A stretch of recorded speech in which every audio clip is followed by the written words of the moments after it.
தேர்தல் ஆணையம் நடுநிலையாக செயல்படவில்லை என்றும் தேர்தல் ஆணையத்திடம் அளித்துள்ள புகார்கள் மீது இதுவரை எவ்வித நடவடிக்கையும் எடுக்கப்படவில்லை என்றும் அன்புமணி ராமதாஸ் தெரிவித்துள்ளார். பென்னாகரம் சட்டமன்ற தொகுதி பாமக வேட்பாளராக அறிவிக்கப்பட்டுள்ள அவர் சென்னையில் செய்தியாளர்களிடம் பேசும்போது இதனை தெரிவித்தார்.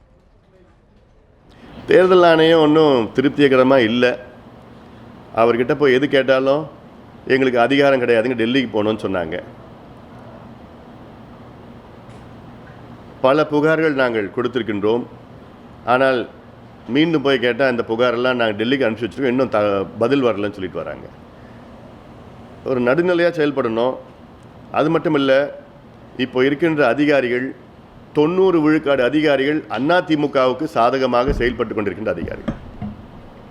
மேல் உயர்ந்த அதிகாரிகளிலிருந்து கீழ்மட்டம் வரை ஆளுங்கட்சிக்கு சாதகமாக செயல்பட்டு கொண்டிருக்கின்ற அதிகாரிகள் தான். இவர்களை மாற்ற வேண்டும் என்று பல முறை நாங்கள் வலியுறுத்தி இருக்கின்றோம். ஆனால் ஒன்றும் தகவல் வரல.